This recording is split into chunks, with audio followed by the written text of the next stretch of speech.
Hi friends, welcome back to my channel. మన ఛానల్లో ప్రతిరోజు పూజ రెమెడీస్ మాత్రమే షేర్ చేస్తున్నారు కదా, కానీ ఇప్పుడు ఆరోగ్య రెమెడీస్ కూడా షేర్ చేస్తున్నాను. అదేంటంటే ఇంట్లోనే ఒక మంచి పెయిన్ కిల్లర్ అయితే మనం ప్రిపేర్ చేసుకోవచ్చు.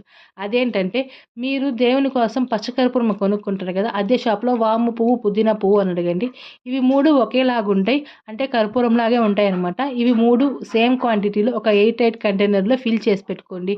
అలా ఫిల్ చేసుకున్న దాన్ని ఒక ఫ్యూ మినిట్స్ కానీ వదిలేస్తే ఒక జెల్ లైక్ స్ట్రక్చర్ మీకు ఫామ్ అవుతుంది. ఆ జెల్ లైక్ స్ట్రక్చరే మన పెయిన్ కిల్లర్ అనమాట.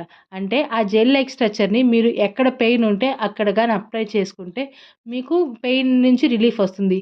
అలాగే మన జెండు బామ్ని ఎలా అయితే మీరు మసాజ్ చేస్తారో ఈ ఈ లిక్విడ్ని అసలు మసాజ్ కూడా చేయనవసరం లేదు. జస్ట్ అప్లై చేస్తే చాలు, మీకు పెయిన్ నుంచి రిలీఫ్ వస్తుంది. ఇది చిన్నపిల్లల నుంచి పెద్ద పిల్లల వరకు ఎవరైనా యూజ్ చేసుకోవచ్చు.